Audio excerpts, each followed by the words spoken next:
Okay, thank you so much for pressing play today. I am here with our very first guest on the Canna Fitness and Nutrition podcast. So I am so excited. And if you've been following along, then you know that I was on his podcast last week. So if you didn't know that, then go back and listen. But I'm here to introduce, this is Roger from the Pitch Putt and Puff Podcast, which I'm obsessed with the name. And I want to hear, thank you for being here, first of all. And Thank you for having me. Yeah, I want to hear all about how this all started, what you guys do. Tell me everything. All right. So it's crazy. How the Pitch Putt and Puff started actually was, it first started out during COVID. Me and a couple buddies were going out to the course and playing because the courses were pretty much, golfing was one of the only things you could do during the pandemic. That's right. Yeah. Okay. It really was. I mean, there were some golf courses you would go to and they had like plastic shields in the middle of I drove to the course with my buddy, but I have to ride 18 holes with a plastic divider in between us. So there was like the pool foam things, like the noodles, they had those in the bottom of the cups and all the crazy stuff. Wow. Yeah. But it was very easy to get out there and play golf because a lot of people were afraid to go outside. So there was 4 of us and we started doing like, Saturday and Sunday we played a tournament. So whoever had the best, you combine your scores at the end. And then a couple other guys, I want to play. So we had 2 groups all of a sudden going out. Yeah. And this was at the very end of the year. This had to be 2022. Okay. And then going into the next season, I was like, man, if these guys are really down for this could be fun. Cause I grew up playing football, baseball, basketball. Okay. And I was always the guy who would organize the pickup games. Hey, we're going to go to this gym at 8:00. We got 12 guys, whatever the case may be. I've always been the organization guy. Yes. And growing up playing so many sports, I knew people from all over the place. So it was easy when we needed people to get people together. Yeah. So going into the Pitch Putt and Puff, it was just like, the 8 of my friends or whatever. And then I started grabbing a couple of guys from like my golf leagues and different. And that's the cool thing about cannabis. I mentioned to you when you were on the podcast with me. Is golf, cannabis, and music are 3 things that bring people from all different walks of life together. Like I have a Fairway Mike. He's a 70-year-old retired truck driver. I got my man Hammer and Hank Stradamus, we call him. He's a 60-year-old. He's just retired last year. So like then I got 25-year-old guys. We're all mixed in. I'm 41, so it's like a good mix of guys. But the thing that brings us all together is golf and cannabis. Everybody's out there for the golf and the cannabis. Yeah.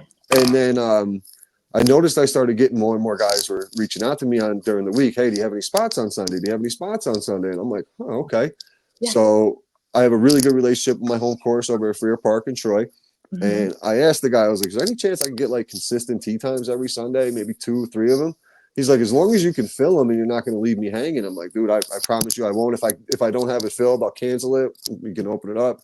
Wow. And every weekend for the past 2 years, I've had 3 tee times. We're up to 16 guys now. And wow. It's so cool just because you're getting out and playing with your friends. Yeah. You're out there with the guys who are all like, it's competitive. We put a couple bucks up on the line to make it a little competitive and have a little fun. Nothing crazy. It's $25, so it's not like guys are going home and their wives are yelling at them for losing the mortgage payment. Yep. And you see some of that out there on the golf course, especially when guys get gambling. It gets a little crazy sometimes. Oh yeah, for sure. But we're out there to have fun. So then I started. These guys didn't have any idea I planned on a podcast. Okay. My whole thing, I was always wanted to do one sports related. I'm a big college football fan, Miami Hurricanes. So I was going to maybe do something about them. I like conspiracies and stuff like that. So I thought maybe going down that route. And then I was like, I want to do something where I don't have to do research and I can just talk. Yeah. So why not talk about the crew? And I literally sat in my garage one night smoking a J, and I just hit the voice recorder on my phone, like the little memo there. Yeah. I just started talking, came up with the name out of the blue, kind of like I just don't even really like. I had a bunch of names down. And I was like, this is nonsense. This is nonsense. And somehow the Pitch Putt Puff came about, and I was like, all right, a little catchy. Once you get it, it's a tongue twister, but once you hear it, you remember it. And so I was like, all right, let's do this. And I just started recording, and I started breaking down like who we were, who the guys were, broke down every player's like skill level, how long they've been playing. And then that Sunday we went to the golf course, and I always have my speaker going with music or whatever, and I hit play, and I just let it play. We were on the putting green. We were all there was the group of us were on the green, and as we're walking off, one of the guys heard their name. He goes, "Hey man, what's this?" I go, "I did a podcast." They're like, "What?" I'm like, "I talked about all you guys," and now they're intrigued though at this point. So now, what you have to say about me? What you have to say about me? And then I sent the link to the group behind us who was also playing. And these guys like, Roger was talking shit about us. He did I'm sorry, I don't know if I could swear. No, you can. Okay.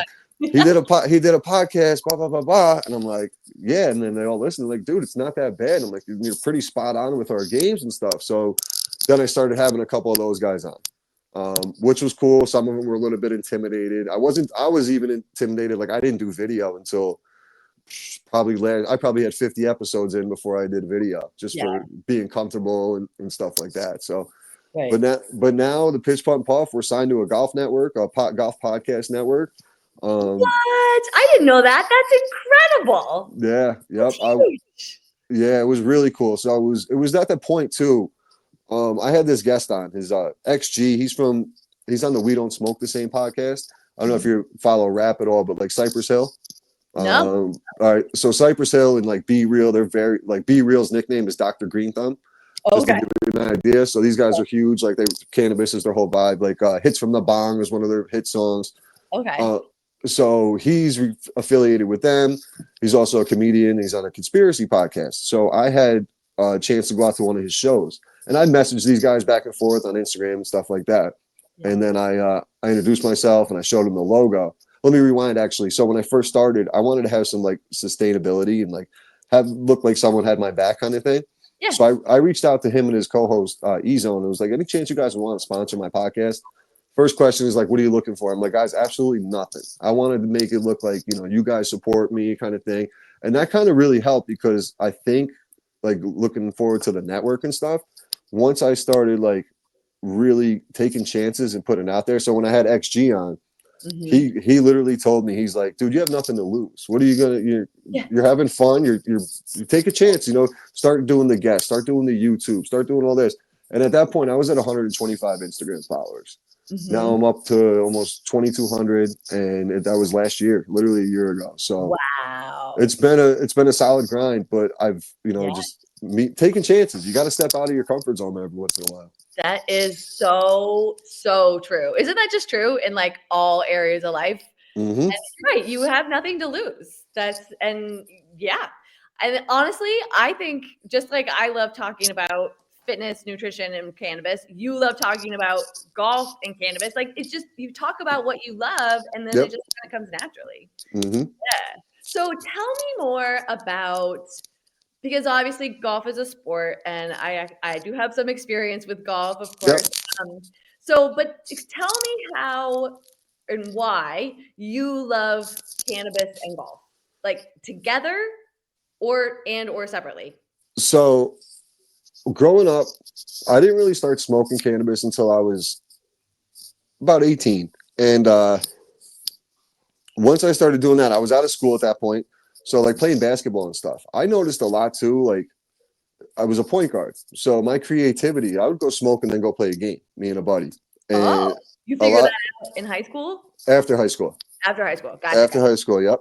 Mm-hmm. And I noticed I was having a lot more fun. I was throwing a crazy behind the back pass and like I was taking more chances and getting a little more creative. And then like when it came to golf, it's more of like the leisure thing of it. You're still like, you're sitting in the cart, you're hanging out with the boys, you got the music going. It's almost like a kickback session where you're just, a session where you're just hanging out with the guys, but you're competing. So you still have that edge of competing. Like as a former athlete, I got to find something to compete in. I can't chase an 18-year-old up and down a basketball court anymore. I'm not going to go play softball and pull a hamstring running down to first base, basketball, roll an ankle. I'm not doing, I got work and everything else. I can't afford to do that right now. We're on a golf course. Maybe worst thing, swing too hard and hurt myself, but like you also know your limits at the same time. So to correlate, like, and all the guys out there, I think 14 of the 16 guys participate in the cannabis portion of the Pitch Putt Puff. So it's like, it just makes sense for the crew we have out there. And it's cool too, because it's drawing different people in. Like one of the guys who works the carts, he seen what we were doing and he was like, man, I'd love to jump on. I was like, buddy, I got a spot for you this Sunday. He's like, really? I'm like, yep. So it's been pretty cool. That's pretty cool. Yeah, that's very cool. Very, very cool. You good? So I was just thinking, and actually I was talking to one of my golfer clients this morning, and they said, because I was telling them about how we were going to talk today, and they said, well, it does make sense that because apparently you play better the more relaxed you are. Do you find that to be true? Yes and no. So I will say there's a limit. There's a limit to it. So if you get a little excessive out there and maybe you're smoking a little heavy that day or you pop there's times where guys will show up and like, hey, I got these edibles. And it's like, all right, maybe pop an edible, smoke a joint. You went a little too far. Right. And then you're a little bit too relaxed kind of thing, or you're losing. Golf is really a focus game. You got to be locked in for 8. If you're playing competitively like we do on Sundays, you got to be locked in for 18 holes. Not only is your money on the line, but if you have a bad day, the way we set it up is you're costing someone else money, because at the end of the day, when we get done, everybody hands their cards in, and then I hand them. Everybody picks a card. So if it's ace, king, that's your team. And the variety of different skill sets, everybody's mixed in. It's not too often like the best 2 guys get paired together. So you don't want to shoot, most of the guys, I'd say we have guys shoot from 80 to 100. So you want to be right in that middle of the pack. You don't want to be that guy at the 100 and get paired with the guy who shot an 80, because then you probably just cost the guy who had a good day $100 day or so. So you got to keep that in mind when you're out there too. And most guys are pretty good about it. Like, we don't have a lot of drinkers. I mean, maybe 1 or 2 of the guys are drinkers as well, but like the cart girl's not coming around and doing shots of Fireball and all that with us. She's coming around and she's got her vape going and everything else as well. So, but yeah, there's a limit. There really is. There's a limit to finding that comfort zone, to keep that focus, and especially on the competitive side. If you're going out there to have fun with the guys, it is what it is. But on the competitive side of it, you want to be able to keep focus for 18 holes and not, I guess, quote unquote, burn yourself out. Literally. Yeah. Well, I think that's one of the things that I think is important to actually talk about with cannabis, because when we're, educating people, I had a client this morning, she said, how do you not get to, because she was asking preemptively, like she hasn't had a lot of experience with it. And I have her, drinking the seltzers and trying gummies. And she said, how do you not get to the point where you feel stupid? Basically is what she said. And I said, you have to go really slow, and you have to learn your set points, and you have to learn your threshold, and she's like, okay, that makes sense. I was like, you have to start to learn, just like we all did with alcohol when we were younger. You learn that, okay, if I have this much, I am capable of doing XYZ. If I have, 3 hits or, 2 joints or whatever it is, it's over the threshold. So like, it sounds like is you have kind of a sweet spot where that you can be focused enough to play well, but not like completely stupid, as my client said. Absolutely. And there's the point too where like there's days where if I'm not smoking out there, I'm thinking too much. Then I'm thinking too much. I'm in my head where when you're laid back a little bit more when you're smoking or whatever, and it's like, oh, okay, nice, easy swing. Let me do what I'm doing. Or now when I didn't smoke, I'm like, oh, is my hands in the right spot? Are my feet in the right spot? Am I too close to the ball? The mental aspect of the game really takes over and your mind starts racing. So I've noticed in the 7 years I've been playing golf that it does really help. And there's guys, I'll give you, I don't want to say his name because he doesn't like to be out there as a smoker. But one of the guys, for example, he started popping edibles before we were playing. He would take a little 10 milligrams. And he would take it an hour before he got to the course, and he said it would just be the perfect little buzz. He's not a heavy smoker or anything like that, so it gave him a nice, perfect buzz to carry him through the round. So, and his golf game showed it. He started playing pretty good this year. So really awesome. Yeah. So he definitely found that sweet spot then. Yeah, there is. There's definitely a sweet spot. Now, like a guy like me who doesn't drink a lot, if I ever do have a couple seltzers on the course or some high noons or whatever, and I'm mixing, my golf game is out. Might as well put me in the cart and send me packing. Yeah. It's going to be a bad day. Post. Yeah. Not good. So do you use cannabis for any other recreation sports? Well, I did play basketball as a kid, and then I played flag football. Well, not as a kid, but when I was younger. And then when I played flag football as well, it just turned into a habit. I don't know if it was the crew I hung out with or not, but me and my buddy Chris, we always rode to the game together, and he would smoke one on the way, and I'd smoke one on the way home, or vice versa, and that's kind of how it went. But then I noticed too, like as I was getting older, like the benefits from it, the recovery. Like I was telling you the other day about my back, and literally I was like, all right, I have a nice little gummy right here. I popped a gummy. And then I was like, all right, and even like a CBD, it was a CBD gummy, even so it wasn't even like I was going all out, but it was just something to relax me. I just needed to. I was too much stuff going on. I've had a busy couple months. Went out to the simulator for the first time in a while, so I tweaked my back a little bit, and I was like, all right, here we go. Golf season starting with a back issue, but did some stretching. I did take your advice. Thank you. Yes.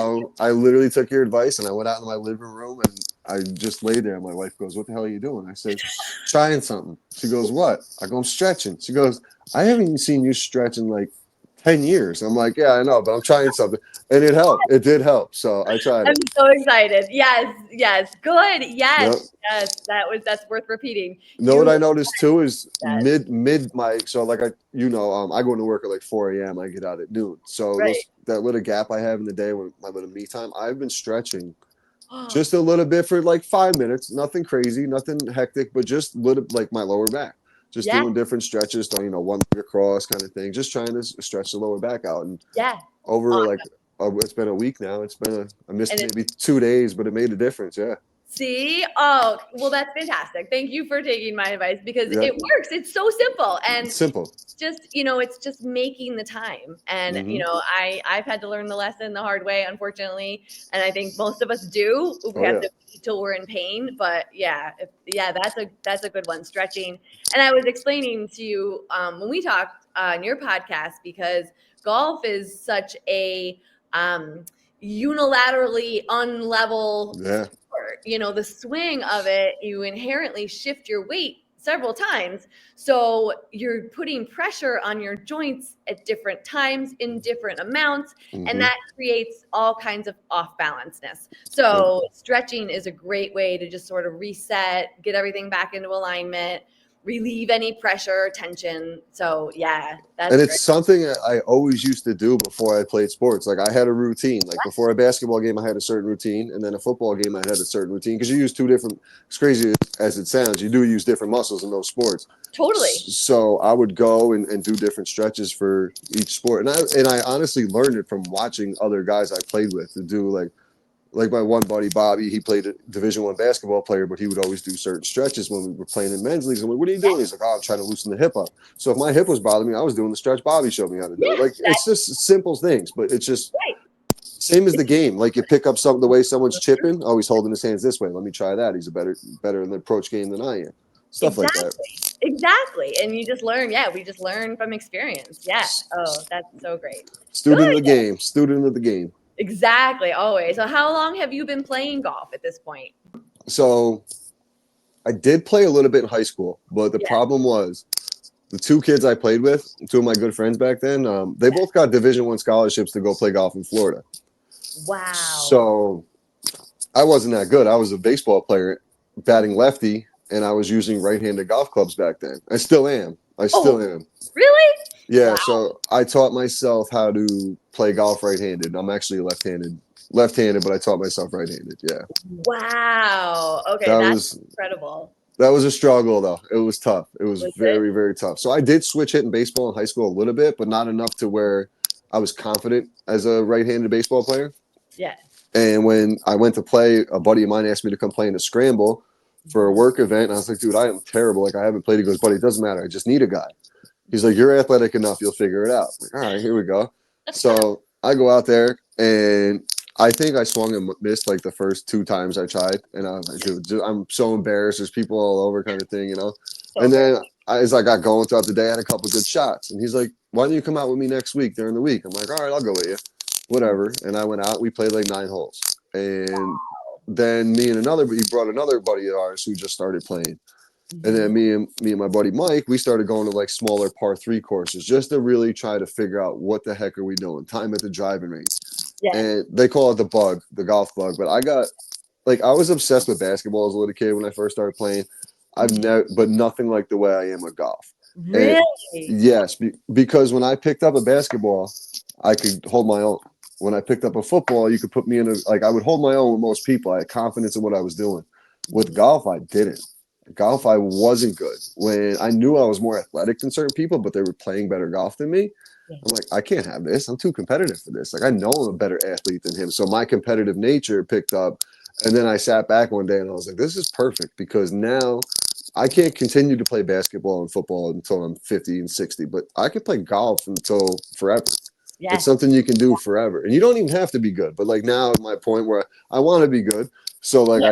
I take it very serious. Like I was just saying, like you watch what good golfers do and you try to do what they're doing. Yeah. Like I studied a lot of Dustin Johnson because Mhm. I have a similar, I'm tall, lanky build like him. So I Yeah. try to do similar things that he was doing. Yeah.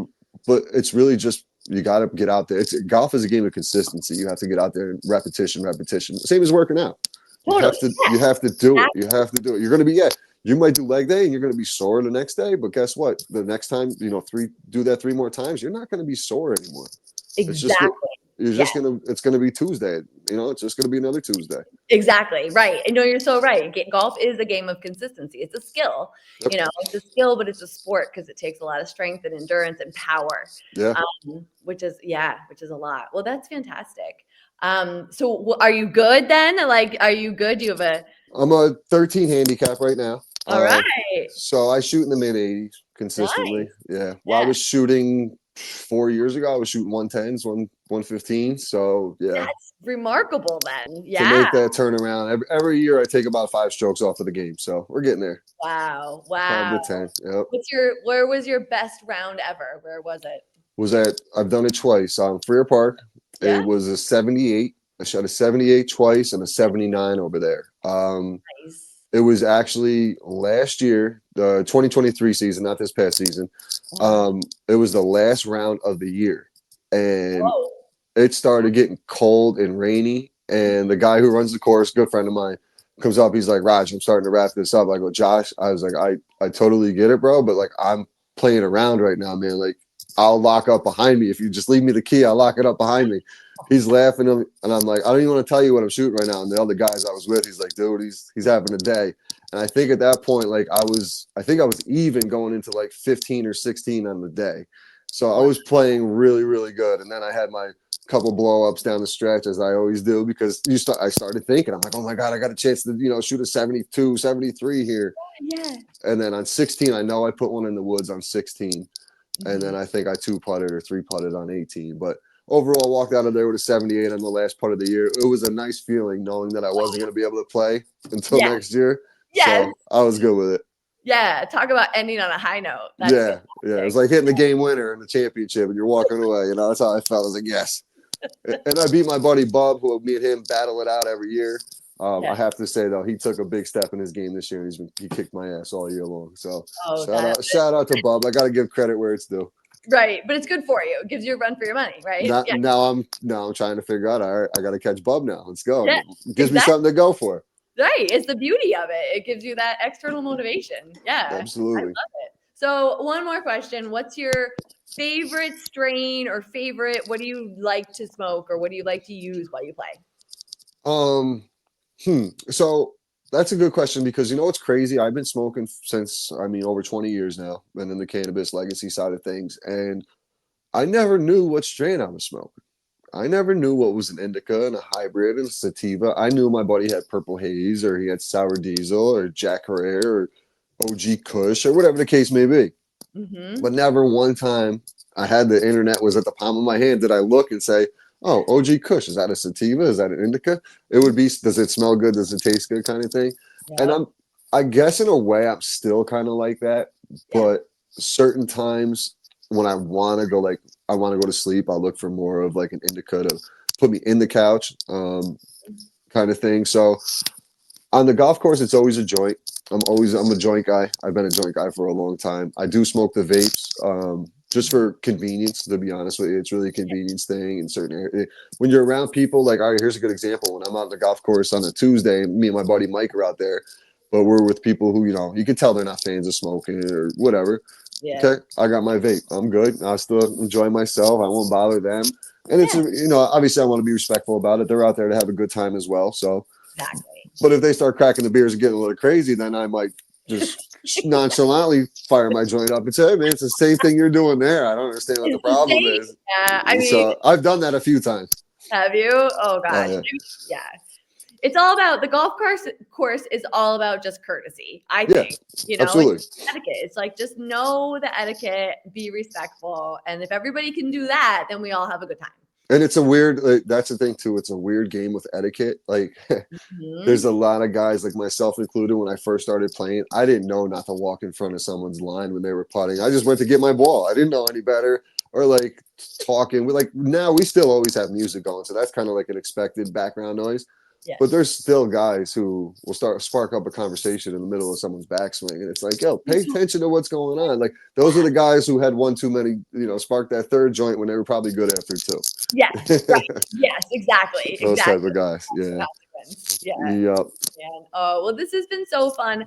Tell everybody where they can find you in your podcast. So you can find us on Instagram is the pitch_puff_putt_podcast. And then on YouTube, it's the Pitch Putt Puff Podcast. I do episodes during the off season, a little bit different. It's every Tuesday and Thursday. I try to have a guest on for like the Tuesday episode and then try to get one of the guys or a few of the guys on for a Thursday just to, keep up and do a little recap.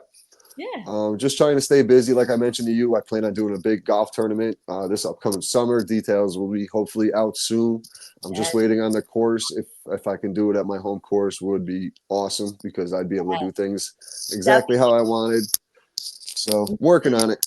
That's going to be great. That's going to be great. Definitely. I'm excited. Cool. Yeah, but the Pitch Putt and Puff Podcast, Tuesdays and Thursdays, episodes every week.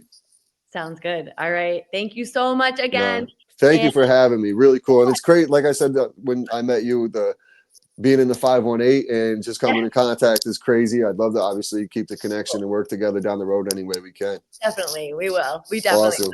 Yeah. Awesome. All right. Thank you. Thank you. Appreciate your time.